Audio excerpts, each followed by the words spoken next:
মহাসচিব মির্জা ফখরুল ইসলাম আলমগীর উনি বলেছিলেন যে এই আন্দোলনের সাথে আমাদের সম্পর্ক নাই, ছাত্রদের আন্দোলন। তার ওই বক্তব্য সঠিক ছিল মানুষ।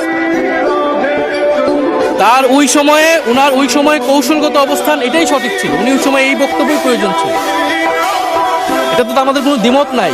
মাননীয় স্পিকার, আমাকে ডিজিএফআই, ডিবি, এসবি, বাংলাদেশের হেন কোনো গোয়েন্দা সংস্থা নাই যারা আমাকে ইন্টারোগেশন করেছে, টর্চার করেছে এবং একটা কথা বারবার বলানোর চেষ্টা করেছে যে এই আন্দোলন বিএনপি জামাতের আন্দোলন, যারা আগুন লাগিয়েছে তারা বিএনপি জামাতের সন্ত্রাসী। এটা একবার তোমরা শুধু বলো।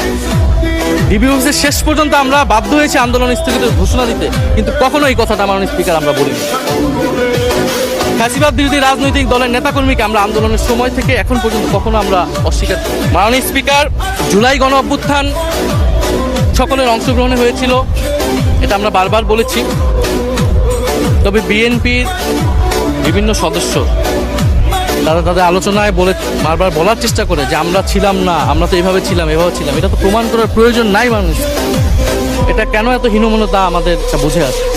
বিএনপি তো অবশ্যই জুলাই গণ অভ্যুত্থানে ছিল, আমাদের সাথেই ছিল। এবং সেই সময়ের একটা উক্তি বিএনপির, কিন্তু একটা জায়গা আমরা ফারাক করতে চাই যে এই গণ অভ্যুত্থান কোনো দলীয় আন্দোলন নয়। 90-এর গণ অভ্যুত্থান, 69-এর গণ অভ্যুত্থান থেকে এই গণ অভ্যুত্থানের পার্থক্য রয়েছে মানুষকে। এই গণ অভ্যুত্থানে ফ্যাসিবাদ বিরোধী রাজনৈতিক দলের নেতাকর্মীরা নেতৃত্বে নয়, সামনে পিছনে ছিল মানুষ। স্পিকার, সামনে সাধারণ জনগণ ছিল, ছাত্ররা ছিল। ফলে সেই হিসেবেই এই গণ অভ্যুত্থানকে স্বীকৃতি দেওয়া উচিত।